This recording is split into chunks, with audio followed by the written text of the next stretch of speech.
My father hid a daughter for years. Now her mother demands I evict my best friend so she can live with me, but I refuse to fix their broken family. When I was 14, my world was devastated. It immediately became clear that my father had been leading a secret life right beneath our eyes. He had fathered a kid with one of his staff, a 1-year-old girl, without my mother's knowledge. Could you imagine? We were just your normal family. And then I realized I had a half-sister no one had ever mentioned. My brother, who is 2 years older than me, was so distraught that he cut off communication with our father for an entire year. And I could barely look him in the eyes after that. I never knew if my mother had known all along, or if she was simply heartbreakingly afraid of losing him. Perhaps it was because he had always been the breadwinner, earning a nice living and supporting all of us. Who knows? But I do recall her clinging to him through group therapy, counseling, and countless arguments. Against all obstacles, they remained together. After that much, you'd think he'd cut all contact with the other family permanently. But that never happened. He quit dating Karen's mother, although she remained a close friend. Surprisingly, my mother and the other woman appeared to have formed a strange sister-wife relationship. The entire experience was weird. Every holiday since then, Christmas, Easter, you name it, this woman would show up, knowing my father was married but still deciding to assist him damage our family. Her small child, my supposed sister, would also be there. And my brother and I were supposed to accept her as family. I simply couldn't do it. My brother took years to come around, and for a long, he skipped all holidays. But when Karen turned 4, he made an abrupt U-turn. He instantly chose to be her brother. He still refuses to speak to our father or Karen's mother, but he has somehow become Karen's protector. Maybe I sound bitter, but I have never considered Karen's mother as anything other than a homewrecker. And Karen, she was a living reminder of how everything had fallen apart. Intellectually, I knew my father was equally too responsible, but as a devastated teenager, it was always easier to aim my rage toward them. I made it plain. Karen would never become my sister. That single reality has resulted in years and years of animosity. No holiday or gathering has seemed right since. I could give you a detailed account of all the drama over the years, but it would take forever, and there is one major point here. Karen just decided to switch schools. Something happened at her previous one, but I honestly don't care about her high school drama. For perspective, in my nation, high schools can be specialized in areas such as painting, confectionery, and hairdressing.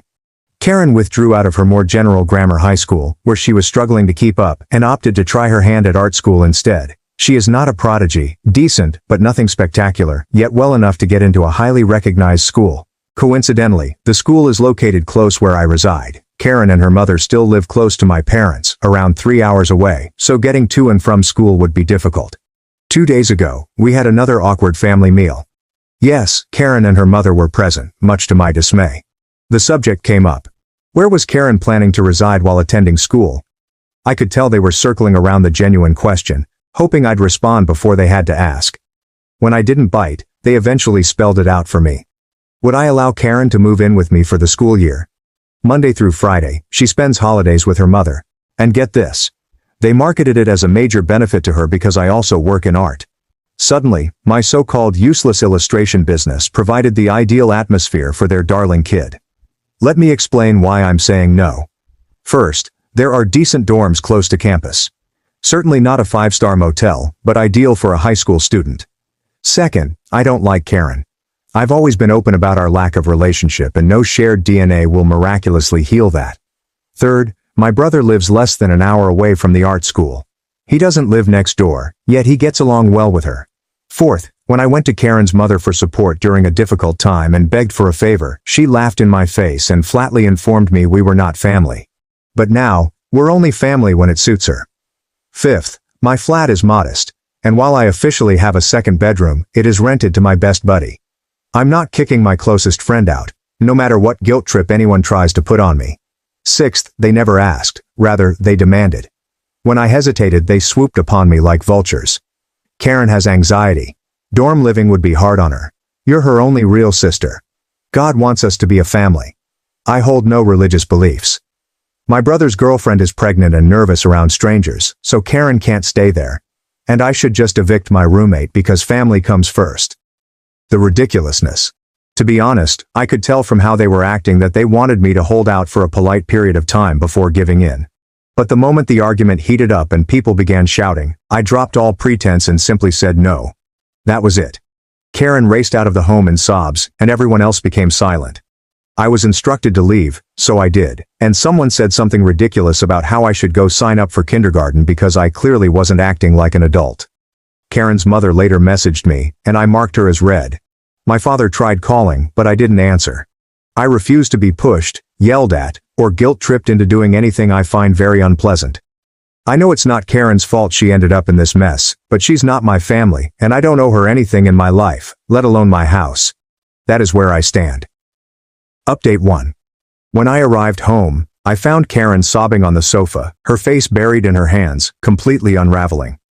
My roommate instantly grabbed me aside and explained what had just transpired. Karen apparently arrived expecting to meet me and was surprised to find my roommate instead. She instantly inquired whether my roommate was visiting or about to leave, to which my roommate responded calmly that she was neither. That created a one-sided dispute, with Karen getting louder and louder as my roommate tried to calm her down and de-escalate the situation. Karen soon appeared to be experiencing a breakdown. My roommate described it as a panic attack, and I have no reason to dispute her at all. But as soon as Karen noticed me, her meltdown changed course. She began yelling at me, calling me a terrible sister, a liar, and a leech, and hurled more accusations my way. I could understand the nasty sister aspect, but being a liar and a leech ached. I tried not to snap back, kept my cool, and eventually calmed her down enough to discuss without revealing our family crisis to the entire building. That's when the truth started to emerge. Molly and my father had been using the prospect of Karen living with me and attending that prestigious art high school as leverage for at least 6 months. Since Karen opted to quit her stepping stone high school, they have thrown it at her repeatedly. You will not be able to live with your sister unless you maintain decent marks. Clean your room or turn in your phone. Even worse, they requested that she drop her friends and delete her social media accounts. Essentially, the prospect of living with me had been dangled in front of her for years. I felt terrible when I realized that. To be honest, I didn't disbelieve her story for 1 second. It was classic Dad. Growing up, he used to promise us enormous things and make us cry in the hopes that he would eventually deliver. Perhaps not. Molly apparently went so far as to tell Karen that I had consented to a 1-week trial run and that she would then spend the rest of the summer at her father's house to prepare for the actual relocation. I had no clue they'd promised her that, especially since I'd made it clear from the start that I opposed the notion. Looking back, perhaps they assumed that if Karen came up at my house, I'd simply yield, having stepped back so many times in the past to keep the peace. Perhaps having Karen there in my home would make it impossible for me to refuse. And I would have let myself to get steamrolled again so as not to ruin her fantasy. The whole thing sucked. But for the first time, Karen and I genuinely spoke, really chatted. We spent 40% of the time trash-talking our shared parent. 40% were ranting about Molly. And the rest was entirely about art. Oddly enough, I discovered a silver lining in that catastrophe. I'm not saying I'm suddenly ready to be the doting big sister or take her home, but for once, there was some genuine connection behind the anguish. She eventually flopped on my bed and fell asleep before her parents arrived to fetch her up. I waited there, emotionally tired. My father finally arrived at 11 p.m., furious that Karen had fallen asleep and perplexed that I hadn't simply let her spend the night. But I became even furious. After piecing together Karen's story, I was itching to hear his side as well. At the very least, he listened. I let off a 5-minute rant so quickly that I could hardly breathe. And by the time he managed to say something, I doubt he remembered half of what I had said. I hardly gave him a chance.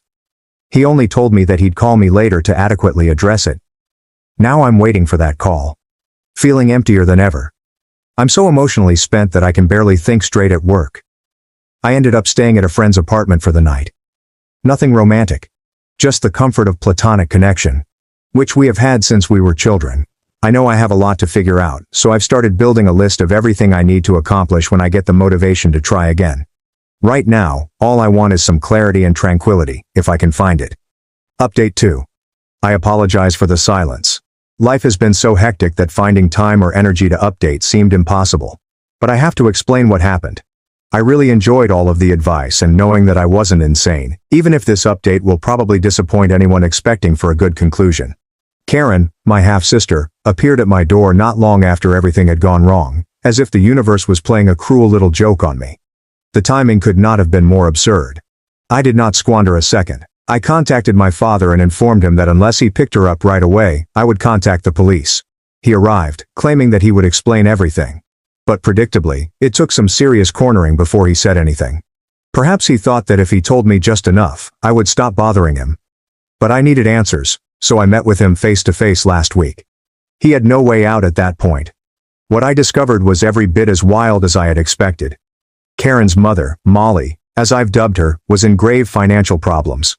Part of me wanted to blame it on her being too young to have a child, but Molly's overall sense of maturity seems stunted. Perhaps there was a traumatic childhood. Perhaps not. I don't care at this moment since whatever happened, Karen is the one who is suffering the price. Molly had created a pile of debt for herself by taking out too many loans with no practical possibility of repaying them. She is currently losing everything as a result of the debt reduction process. Even her pay is being reduced by the state, leaving her with barely enough to exist. To make ends meet, she decided to sell her flat and move into something so little that I literally cringed when I saw it. She wanted to stay at my father's house, but fortunately my mother had already established tough boundaries. Molly and Karen were not allowed to stay at the house for more than a week. Only on special occasions, such as when Molly's building was being constructed. What's her plan? Purchase this pretentious chicken coop of a studio apartment and squeeze herself and Karen into the cramped area. The rationale must have been, perhaps someone else will step in to help, because I was suddenly receiving guilt-tripping indications that I should take Karen in, as if that would solve everything. Despite my instincts, I let Karen to stay with me for a while. It was disastrous. Living with her was impossible. I never recognized how distressed she was because I never spent enough time with her to fully understand it. She was troubled by night terrors, leaving my best friend, a true light sleeper who has a physically demanding job, weary every day. Furthermore, Karen appeared to be allergic to cleaning and snatched my watch. After that, I called my father and told him I wasn't going to put up with this longer. My father begged me, virtually groveling to let her stay. He promised she'd get better. But, even if it were true, I wasn't going to be the one going through it. I drew a line in the sand. I would only consider bringing Karen in provided she attended therapy. However, Molly, in her infinite wisdom, does not believe in therapy. Of course. Honestly, I should not have been surprised. I expected my father to step up and take Karen in, but my mother was insistent. She flatly refused. That resulted in a massive dispute. And in the end, my mother had a panic attack and was hospitalized. That was the last straw. Karen was sent back to her mother. Molly was furious. At me, not at her own decisions. According to her, I am the only person in the world who could provide them with a proper home, but I am simply too nasty to make room for them. Hatred is her word. But to be honest, a part of me is genuinely upset, enraged at being put in this situation. Then my brother got involved, berating me for not stepping up, despite the fact that he owns a house. But of course, he has a newborn baby, which is meant to relieve him of all responsibility while shifting all of it to me. He had the audacity to argue that blood should be thicker than water. When I told him that my best friend lives with me, he acted as if my blood was irrelevant in this situation. Now it appears like everything is in limbo. My father is constantly trying to wear down my mother, and when he isn't bickering with her, he makes passive-aggressive insults at me. Molly bombards me with her own brand of guilt-inducing messages, while my brother no longer bothers to hide his disgust. I'm not sure how much more of this I can take.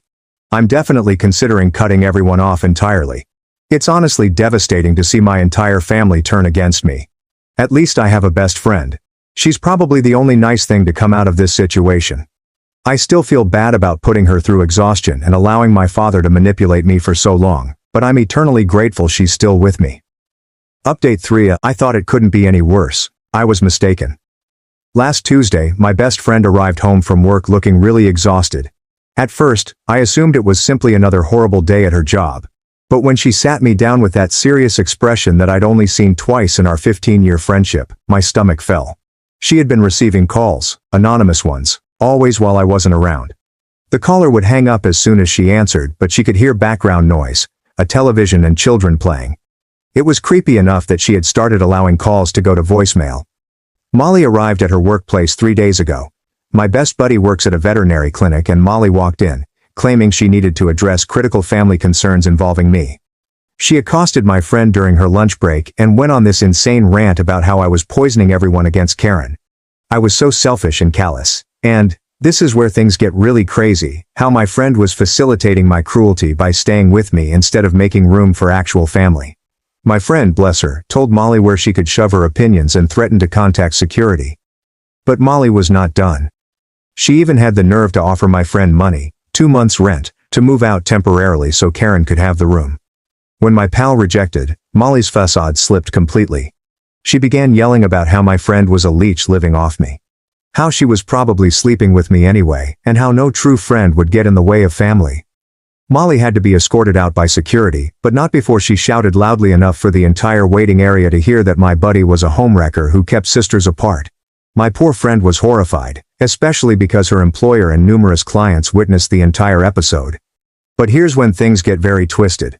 When I approached my father about Molly's actions, expecting him to be shocked, he instead attempted to defend her.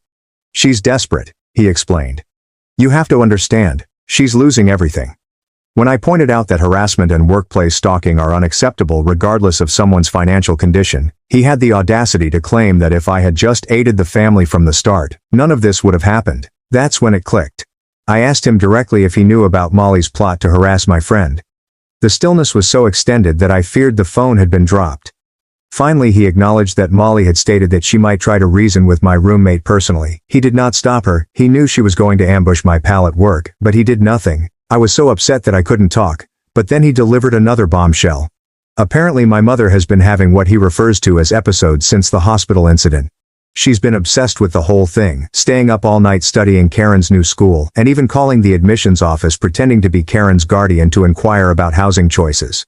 My father appears really concerned about her mental health. But instead of getting her professional assistance, he's been attempting to address the problem by pressuring me to take Karen in. "If you just agree to let her stay for the school year," he added, "your mother could finally have peace. We could all move past this." The deception was so obvious that it made me laugh, a bitter, hollow sound that astonished even me. I explained to him that it was not my obligation to improve Mom's mental health at the expense of my own peace and safety. That's when he completely lost it. "Safety," he said. "She's a 17-year-old girl, not a criminal. Your own sister." "Half-sister," I clarified. "And not by choice." He hung up on me. 2 days later, my brother arrived at my apartment unexpectedly. I should have known something was up when he knocked instead of just strolling in, as he always does. He appeared weary. The baby has been keeping him up, and his girlfriend has been struggling with postpartum depression. I felt a tinge of sympathy until he began speaking. Dad contacted him with a new solution. My brother's house has more space, and he's allegedly on better terms with Karen, so perhaps she should move in with him. But here's the kicker. His girlfriend flatly refused. She's already struggling enough without adding a difficult adolescent, especially one who has night terrors and behavioral issues.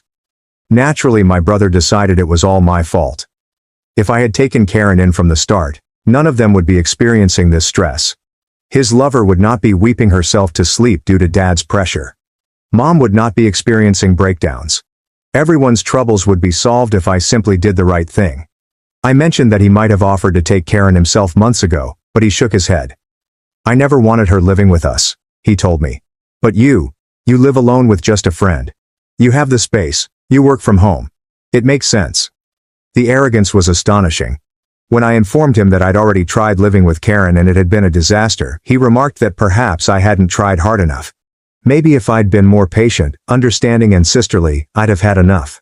I told him that if he was worried about family duties, he could move his pregnant girlfriend and newborn baby in with Dad and Mom, freeing up his home for Karen and Molly.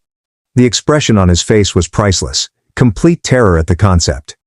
"That's completely different," he exclaimed. "I have a family to think about." "So do I said. "My chosen family. My friend who's been with me through everything while you all demand I throw her out for someone who stole from me." He departed after that, but not before informing me that I was being selfish and would later regret pushing everyone away.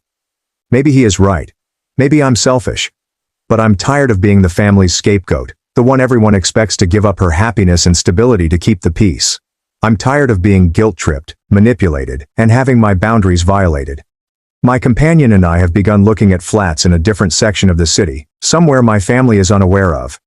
I haven't informed them yet, but I believe I'm done with everything. With each of them. The saddest part? I really feel horrible for Karen. Nothing is actually her fault. She's merely a child caught in the midst of adult chaos. But I can't save her without destroying myself, and I've finally accepted that it's not my responsibility to try. Update 4. I never imagined I'd be back here writing another update. But life has a terrible sense of humor. The apartment hunting did not go as planned, It turns out that finding a suitable home that welcomes pets within our budget, my friend has a cat, I failed to mention, is more difficult than imagined. But it is the least of our current issues. 3 weeks ago my buddy Anna returned home, looking as if she had seen a ghost. I was in the middle of a client call when she rushed through the door, so I had to finish up fast before she could tell me what occurred. She was at the grocery store when she ran into Maris, my brother's girlfriend. Maris apparently looked horrible. Dark circles and disheveled. The works. Maris burst into tears right in the cereal aisle after what should have been a courteous hello. Between sobs, Maris told Anna everything. My brother has been putting intense pressure on her to reconsider taking Karen in. He comes home every day with new arguments. Karen's grades are dropping. Living in that small studio with Molly has made her depressed. It's only temporary till they figure something else out. But Maris is struggling to keep her head above water with the baby and her postpartum depression. The thought of adding a wild teenager to the mix made her fear. Here's where things get twisted. My brother supposedly told Maris that I'd largely agreed to accept Karen but was just being picky about practicalities. He made it sound as if I was playing games while a child was suffering.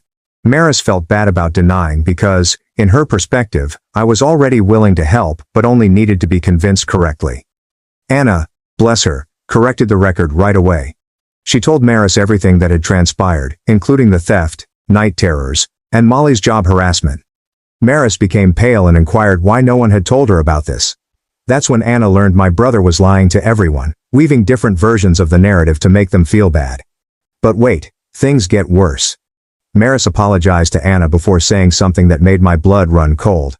I just wish I understood why he's so desperate to help her now when he completely ignored her for years. When Anna asked what she meant, Maris said that my brother had been having secret phone chats with someone while constantly stepping outdoors or going to the garage.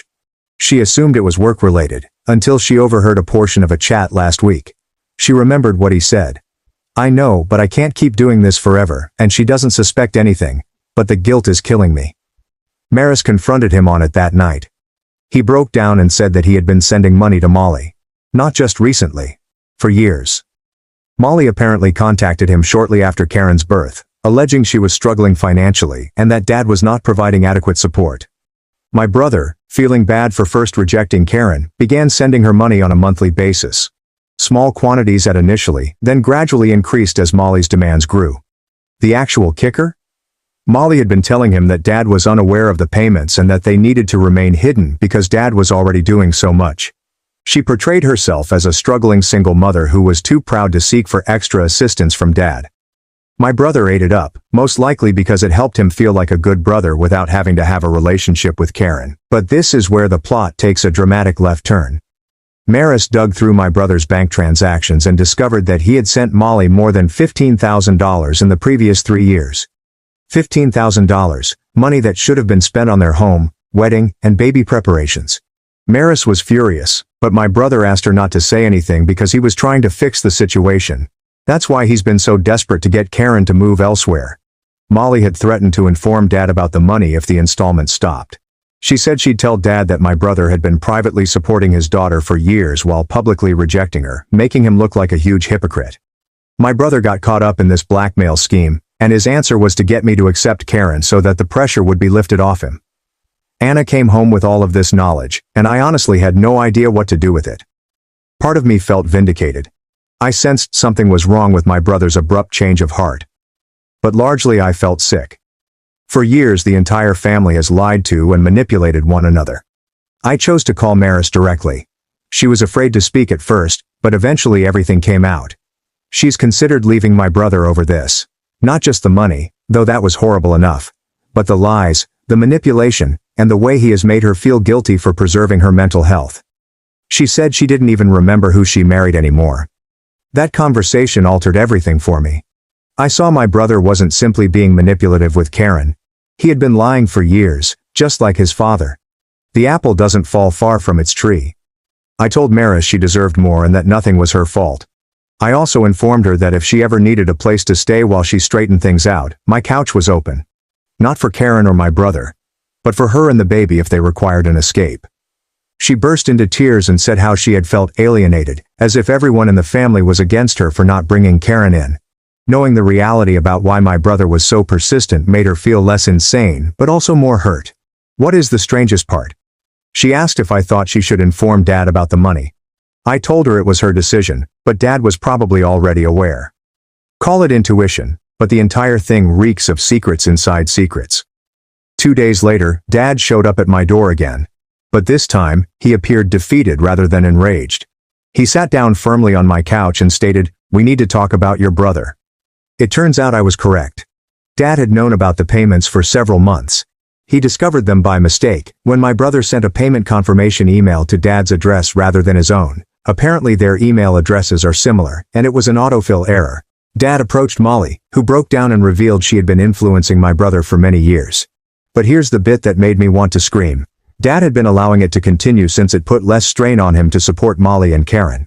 He was essentially allowing my brother to subsidize his mistake while presenting himself as the good man attempting to bring the family together. The web of falsehoods and deception is so complex that just thinking about it makes me dizzy. Dad is leveraging my brother's guilt to dodge his own obligations. My brother is using manipulation to try to force me to solve his blackmail problem. Molly uses everyone else's guilt to pay her lifestyle. Mom is most likely having breakdowns because she perceives all of the falsehoods, even if she is unaware of the specifics. And me? I appear to be the only one who has been open about not wanting to be a part of this disaster, which somehow makes me the villain. Dad asked if I would consider taking Karen now that I understood the whole truth. I laughed, really laughed, and told him that learning about even more layers of falsehoods and manipulation didn't make me any more willing to participate. That's when he dropped the ultimate bombshell. He and Mom are thinking about divorce. Mom discovered that he knew about the payments and feels betrayed all over again. She has been staying at her sister's place for the previous week, so my brother's marriage is crumbling. My parents are about to divorce. Molly is undoubtedly worried about her money source running out, and Karen is still caught in the center of all this adult dysfunction. And I'm still the terrible guy for wanting to keep out of the situation. I don't know how to feel anymore. Part of me wants to tell everyone to figure it out for themselves and block all of their numbers. But another part of me, probably the one taught by years of family guilt, wonders if I should try to help in some way. Anna believes I should keep far away from all of them. She's undoubtedly correct, but it's difficult to watch your entire family crumble, especially when you know they brought it on themselves. I suppose we'll see what happens next.